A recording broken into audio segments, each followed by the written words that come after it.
क्या आप अविवाहित हैं?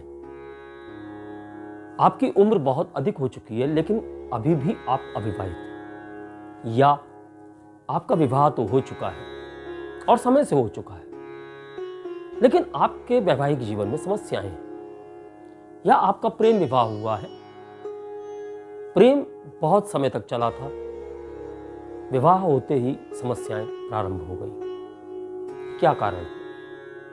आइए हम इन्हीं सब कारणों को यहां ज्योतिषीय तरीके से कुंडली में ढूंढते हैं और समझते हैं कि वह कौन सी बातें होती हैं जिनके कारण हमारे जीवन में इस प्रकार की समस्याएं आती हैं।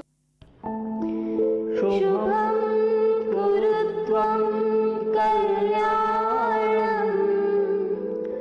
आरोग्यं धन संपदा। नमस्कार दोस्तों, विवाह एवं वैवाहिक जीवन, हमने यह श्रृंखला प्रारंभ की। इस श्रृंखला के तृतीय वीडियो में मैं आप सभी का हार्दिक अभिनंदन करता हूं। जैसा कि आप सभी को मेरा नाम पता है कि मेरा नाम राजेश कुमार पुरी है और मैं आपका ज्योतिष मित्र हूं और मैं आप सभी को ज्योतिष शास्त्र से संबंधित वो गहरी जानकारी उपलब्ध करा रहा हूं जो शायद आज तक आपको कहीं भी प्राप्त नहीं हुई हो। हम लोग चर्चा कर रहे हैं विवाह और वैवाहिक जीवन के बारे में। इससे पूर्व हम 2 वीडियो आप लोगों के समक्ष प्रस्तुत कर चुके हैं जिन्हें आप आई बटन में जाकर देख सकते हैं। इन वीडियोस में हमने जो चर्चा की है वह प्रेम को लेकर है और प्रेम विवाह को लेकर है। अब विवाह उपरांत जो समस्याएं आती हैं, यानी कि आपका प्रेम तो था, विवाह में परिणत हो गया, लेकिन अब वैवाहिक जीवन में कहीं ना कहीं कुछ परेशानियां आपको दिखाई दे रही हैं। आप उन परेशानियों को फेस कर रहे हैं और कई लोगों के साथ परेशानियां इतनी बड़ी हैं कि वह तलाक की कगार पर आकर खड़े हो गए या अलगाव की स्थिति में ही है। तो वह कौन से कारण है वह हम यहां समझेंगे। साथ ही साथ हम यहां यह भी समझेंगे कि यदि आपकी उम्र बहुत अधिक हो चुकी है और आपका विवाह नहीं हुआ है तो उसके क्या कारण हैं। उसके भी कुछ कारण हैं। जब हम कुंडली को खोलते हैं, कुंडली से इन सभी प्रश्नों का उत्तर हमें प्राप्त होता है। वह उत्तर किस प्रकार प्राप्त होता है, आज हम यहाँ उसी विषय पर चर्चा करेंगे। यदि आपको हमारे द्वारा उपलब्ध कराई गई जानकारी अच्छी लगती है और आपको लगता है कि हम जो जानकारी उपलब्ध करा रहे हैं वह उपयोगी है, गहराई को छूती हुई है और सटीकता के नजदीक है, तो आपसे अनुरोध है कि आप वीडियो को लाइक करें, चैनल सब्सक्राइब करें और बेल आइकन का बटन दबा दें ताकि आने वाले वीडियोस आपको समय से प्राप्त हो सके। चलिए विषय पर आते हैं। तो वैवाहिक जीवन में समस्याओं को समझने के लिए सबसे पहले हमें कुंडली को समझना होगा और कुंडली में वैवाहिक जीवन को समझने के लिए हमको सप्तम भाव को समझना होगा। हम सप्तम भाव के ऊपर एक वीडियो अपनी श्रृंखला शून्य से शिखर में भी डाल चुके हैं। उसका भी लिंक हम एंड स्क्रीन में दे देंगे, वहां से आप उसे भी अलग से देख सकते हैं। उससे भी आपको यह स्टडी करने में सहायता प्राप्त होगी। तो यहां हम सप्तम भाव की चर्चा करेंगे, क्योंकि जब भी हम विवाह की बात करते हैं तो हम सप्तम भाव की बात भी करते हैं। हम यहां कालपुरुष की कुंडली ही बनाएंगे ताकि आपको समझने में कोई दिक्कत ना हो।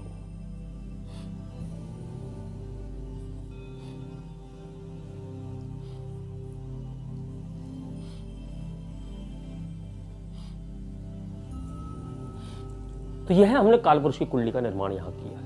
इसे हम जन्मांक चक्र कहते हैं और इसी प्रकार की अन्य जो संरचनाएं हमारी कुंडली में होती हैं उनके भी अन्य नाम होती हैं।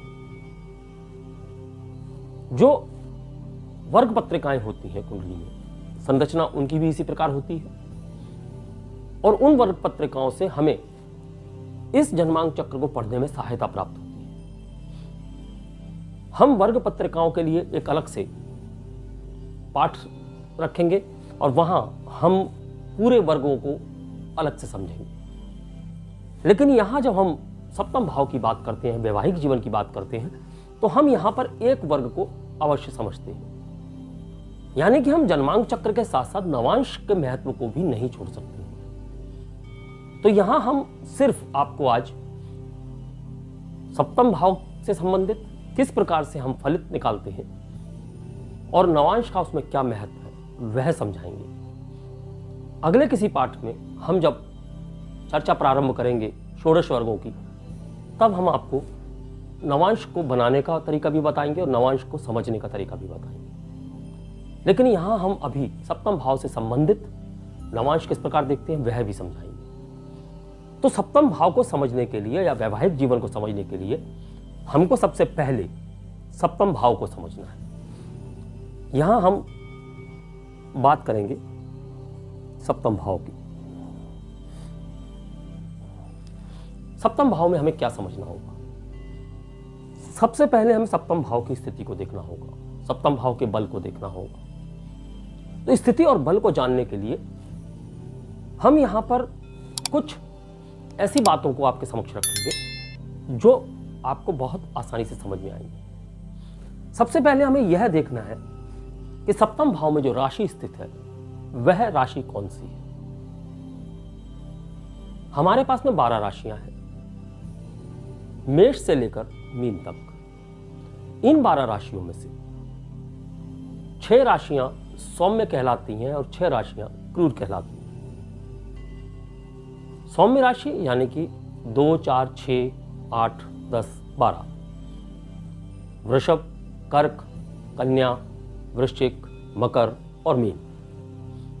और बाकी की जो 6 राशियां हैं जो कि विषम होती हैं उन्हें हम क्रूर राशियों में गिनते हैं। जब हम यहां पर स्थित राशि की बात करते हैं तो हमें सबसे पहले यह देखना है कि यहां पर सौम्य राशि स्थित है या क्रूर राशि स्थित है, यानी कि सम राशि स्थित है या विषम राशि। हम पहले यहां पर उसी से समझेंगे कि यदि यहां पर सम राशि स्थित है यानी कि सौम्य राशि स्थित है तो हम यहां एक पॉजिटिव पॉइंट समझ जाएंगे कि भाव अच्छा है, यहां सौम्य राशि स्थित है। तो इसका मतलब यह नहीं है कि जो विषम राशियां यहां आएंगी उनका वैवाहिक जीवन खराब होगा, इसका यह कतई मतलब नहीं। लेकिन यहां सिर्फ पहले इस बात को समझिए कि यहां पर सौम्य राशि है या क्रूर राशि है, यानी कि सम है या विषम। तत्पश्चात एक पॉइंट यहां पर इस बात का मिलता है कि यहां पर सौम्य राशि स्थित है और यदि यहां विषम राशि स्थित है तो उसे आप एक माइनस पॉइंट कर सकते हैं। तत्पश्चात हम देखेंगे कि भाव की कर्तरी क्या है। कर्तरी हम पहले भी समझा चुके हैं, शुभ कर्तरी और पाप कर्तरी। 2 प्रकार की कर्तरी हम यहां देखते हैं। शुभ कर्तरी यानी कि भाव के दोनों ओर शुभ ग्रह स्थित हो, और पाप कर्तरी यानी कि भाव के दोनों ओर पाप ग्रह स्थित हो। शुभ ग्रहों में हमारे पास में सामान्यतः गुरु और शुक्र होते हैं। तो गुरु और शुक्र शुभ ग्रह हैं, साथ ही साथ चंद्र और बुध यह भी शुभ ग्रह हैं। लेकिन यदि चंद्र अमावस्या के आसपास का है तो अशुभ कहलाएगा, और यदि बुध किसी क्रूर ग्रह के साथ है तो यह भी अशुभ कहलाएगा। तो इनकी शुभता की शर्त सिर्फ इतनी है कि चंद्र पूर्णिमा के आसपास का हो और बुध अकेला हो या किसी शुभ ग्रह के साथ हो, तब इनकी शुभता बनी रहेगी। तो इसके दोनों ओर शुभ ग्रह हो तो शुभ कर्तरी, और यदि दोनों ओर पाप ग्रह हो तो पाप कर्तरी। यानी कि यदि शुभ कर्तरी में भाव है तो भाव को अच्छा कहेंगे, एक प्लस पॉइंट, और यदि पाप कर्तरी में भाव है तो भाव को अच्छा नहीं कहेंगे, एक माइनस पॉइंट। हम इसको भी नोट कर लेंगे। तत्पश्चात हम यहां पर स्थित ग्रह देखेंगे कि यहां पर वो कौन सा ग्रह है जो स्थित है। तो उस ग्रह के अनुसार हम जातक के जीवन साथी के बारे में समझ सकते हैं, क्योंकि जीवन साथी अगर अच्छा होगा तो हम अच्छे की बात करेंगे, यदि बुरा होगा तो बुरे की बात करेंगे। लेकिन हम यहीं से सारी बातों को नहीं समझेंगे। उसके लिए हम जब आगे पाठ को बढ़ाते जाएंगे तो आपको और बहुत सी बातें भी समझनी होंगी। हम यहां ग्रह रख के सिर्फ जीवन साथी को समझेंगे और विवाह में किस प्रकार की समस्याएं हो सकती हैं वह भी समझ जाएंगे। तो यहां कौन सा ग्रह है वह देख रहे हैं। यहां शुभ ग्रह है या अशुभ ग्रह है। यहां शुभता से मतलब गुरु और शुक्र से है, साथ ही साथ चंद्र और बुध से भी है, लेकिन हमने इनके शुभता की आपको शर्तें बता दी। और अशुभ ग्रहों में सूर्य, मंगल, शनि, राहु, केतु, यह सभी ग्रह अशुभ की श्रेणी में आते हैं। लेकिन यहां यदि लग्न का मित्र है तो लग्न का मित्र जाहिर सी बात है त्रिकोण का स्वामी होगा या फिर केंद्र का स्वामी भी हो सकता है। कई परिस्थितियों में अन्य घरों के स्वामी भी होते हैं। यदि लग्न का मित्र है तो अच्छी बात है। तो शुभ घरों के जो स्वामी हैं उन्हें भी हम यहां कहीं कहीं शुभ गिनेंगे। तो शुभ घर यानी कि केंद्र और त्रिकोण, हम इन घरों को शुभ घर कहते हैं। तो त्रिकोण के स्वामी तो सदैव शुभ रहेंगे। तो ऐसी परिस्थितियों में यदि त्रिकोण के स्वामी हैं तो हम शुभता की बात कर सकते हैं। यानी यदि इन 4 ग्रहों के अलावा वह त्रिकोण के स्वामी है तो हम उसे उतना बुरा नहीं कहेंगे जितना कि क्रूर ग्रह को कहा जाता है। यहीं पर अगर हम बात करें तो यहां त्रिकोण का स्वामी सूर्य है। सूर्य यदि यहां सप्तम भाव में है तो लग्न का मित्र है और सप्तम भाव के अंदर जाके बैठ जाता है, लेकिन यह इसके शत्रु की राशि है। तो यहां हम हानि की बात करेंगे, कर सकते हैं, क्योंकि अभी हमें और भी बहुत कुछ देखना है। तो सबसे पहली शर्त तो यही है कि यहां पर कोई सौम्य ग्रह हो, शुभ ग्रह हो, शुभ भावों का स्वामी ग्रह हो, और भी बहुत सी शर्तें यहां लागू होती हैं। तत्पश्चात हम यहां पर दृष्टियों को देखेंगे, यानी सप्तम भाव के ऊपर पड़ने वाली दृष्टियां शुभ है या अशुभ है, यह देखना भी परम आवश्यक है। अब कई ग्रहों की दृष्टियां यहां पर मित्र दृष्टि कहलाएंगी, तो क्या आप उन्हें पॉजिटिव में लेंगे? ले सकते हैं, यह भी परिस्थितियों पर निर्भर करता है। तो अभी हमने भाव की बात की है कि भाव पे हमने इन चारों चीजों को देख लिया। भाव की स्थिति देख ली कर्तरी से, भाव के अंदर स्थित ग्रह देख लिया, भाव के ऊपर पड़ने वाली दृष्टियों को देख लिया। तो आप इसको इस प्रकार से भी कर सकते हैं कि आप अपना एक चार्ट बनाएं, उसमें 1, 2, 3 यह 3 अंकों की आप श्रृंखला रखें। आप पहला पॉइंट भाव को कर्तरी देखनी है। यदि भाव शुभ कर्तरी में है 3 अंक, यदि भाव पाप कर्तरी में है 1 अंक, और यदि भाव किसी भी कर्तरी में नहीं तो मध्यम में रखिए। इसी प्रकार यदि भाव सौम्य राशि का है 3 अंक, और यदि विषम राशि का है तो 2 अंक। यहां हम 1 अंक को नहीं गिनेंगे। यदि आपके भाव में स्थित ग्रह शुभ है, या यूं कह ले कि पहले इसमें ग्रह है ही नहीं,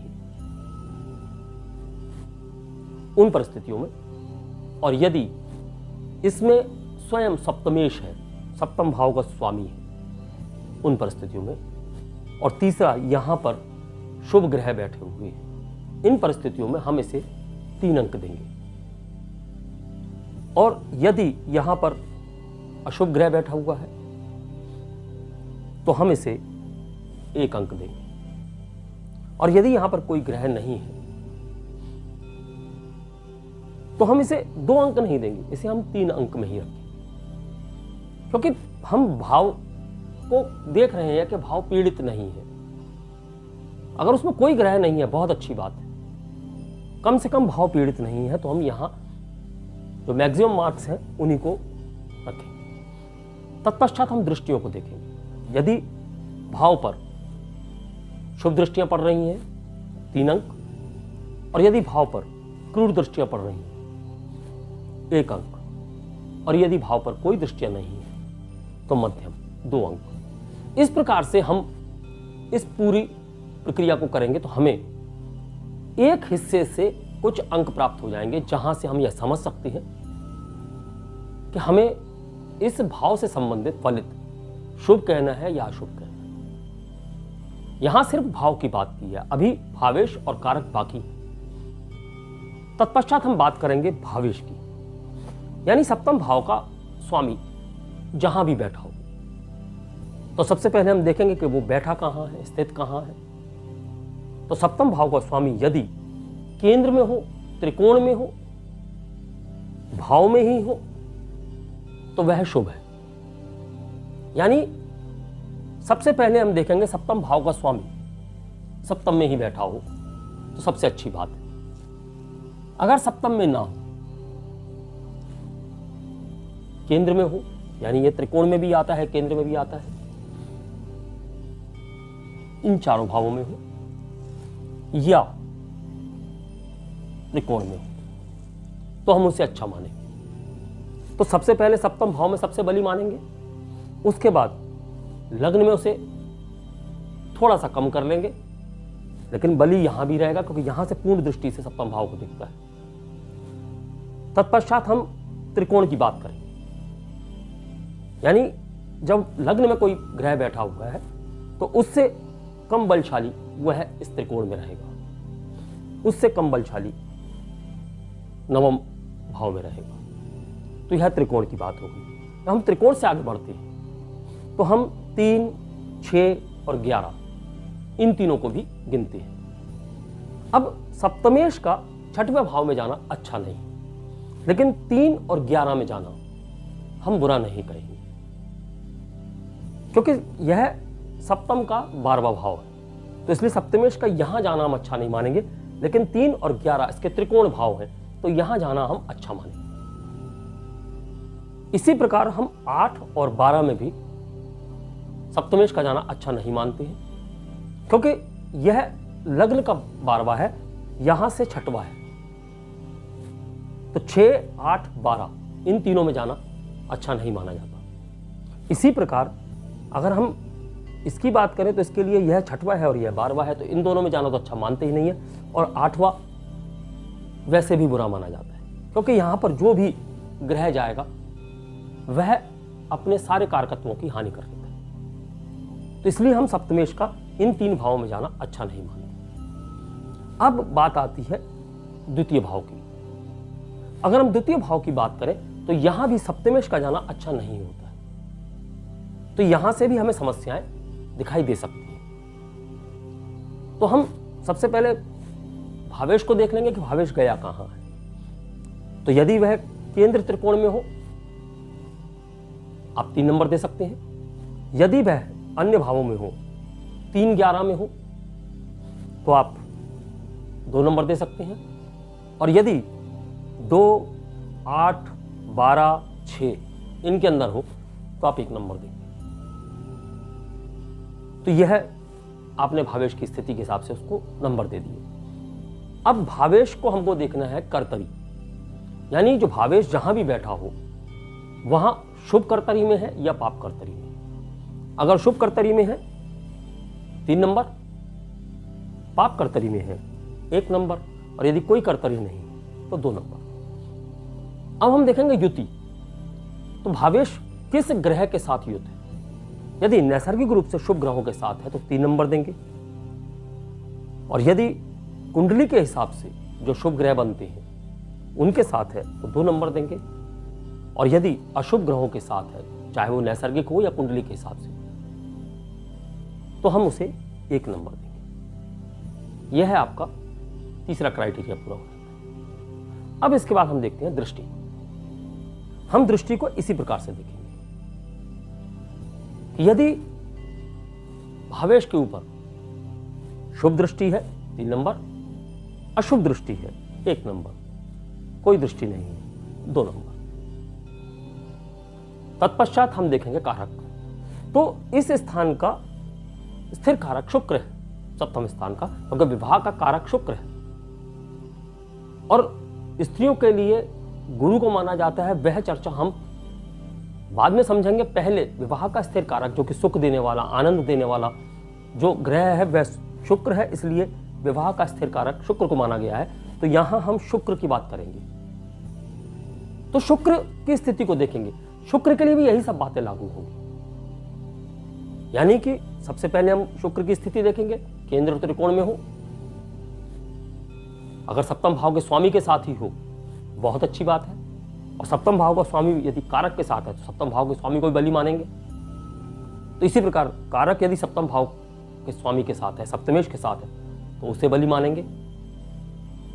अब कारक की कर्तरी देखेंगे, शुभ कर्तरी और पाप कर्तरी। शुभ कर्तरी है तो 3 नंबर, पाप कर्तरी है 1 नंबर, और कोई कर्तरी नहीं तो 2 नंबर। हम इस प्रकार से कारक को समझेंगे। तत्पश्चात कारक के ऊपर पड़ने वाली दृष्टियों को समझेंगे। हमारा क्राइटेरिया वही रहेगा, समझने का तरीका वही रहेगा। इस प्रकार से हम तीनों को समझ लेंगे। और यहां जो हमारे पास में मार्किंग प्राप्त होती है, जो हमारे पास में अंक प्राप्त हो रहे हैं, हम कुल अंकों में से हमने क्या प्राप्त किया उस कुंडली के लिए, हम उसको टोटल लगा लेंगे। तो हमारे सामने एक चित्र उपस्थित हो जाएगा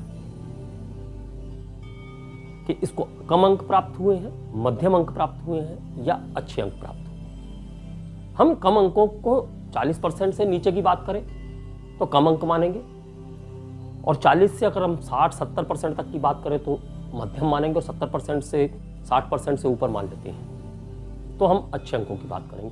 तो हम यहां विवाह के सुख की बात कर पाएंगे। यानी यदि यह सब चीजें अच्छी जा रही हैं तो हम विवाह के सुख की बात करेंगे, और यदि यह सब चीजें नेगेटिव जा रही हैं तो हम विवाह में सुख ना प्राप्त होने की बात करेंगे, तो वैवाहिक जीवन में समस्याओं की बात कर सकते हैं। अब चूंकि हमने बात की कारक की, तो कारक शुक्र है, तो शुक्र की हमने सारी बातें तो समझ ली। लेकिन शुक्र यदि 12वें भाव में चला जाता है तो शुक्र को 12वें भाव में जाने का दोष नहीं लगता है, क्योंकि कालपुरुष की कुंडली में शुक्र यहां पर उच्च का होता है। तो किसी भी लग्न में शुक्र यदि 12वें चला जाता है तो कारक के रूप में उसके ऊपर किसी प्रकार का दोष नहीं है, तो उसके कारकत्वों की हानि नहीं होती है, और कारक सिर्फ कारकत्वों के दम पर ही जातक के जीवन में फल प्रदान करता है। तो यह सारी बातें आपको यहां स्पष्ट रूप से समझनी हो। जब आप ये सारी बातें समझ जाएंगे तब आप जातक के जीवन में देखेंगे, यदि आपका जातक पुरुष है उसके जीवन में वैवाहिक सुख के लिए आपको शुक्र के साथ साथ चंद्र की स्थिति को भी देखना होगा। यानी चंद्र अगर मजबूत है, शुक्र अगर मजबूत है, तो यह दोनों स्त्री कारक ग्रह हैं, तो जातक के जीवन में स्त्री सुख की प्राप्ति होगी, तो हम विवाह सुख की बात कर सकते हैं। इसी प्रकार जब हम स्त्री जातक की कुंडली देख रहे हैं तब हम वहां पर सबसे पहले गुरु को देखेंगे, तत्पश्चात मंगल को देखेंगे, तत्पश्चात सूर्य को देखेंगे। इन तीनों की स्थितियों को हम स्त्री जातक की कुंडली में देखेंगे। यदि यह बली है तो हम स्त्री के जीवन में पुरुष की बात कर सकते हैं, तो हम उसके जीवन में भी विवाह के सुख की बात कर सकते हैं। यह बात हो गई कि जीवन में विवाह होगा और सुख प्राप्त होगा। लेकिन अभी यहां पर बात खत्म नहीं होती। अभी हम यहां नवांश लगाकर देखेंगे, नवांश में समझेंगे कि हमने यह सारी परिस्थितियां देख ली है।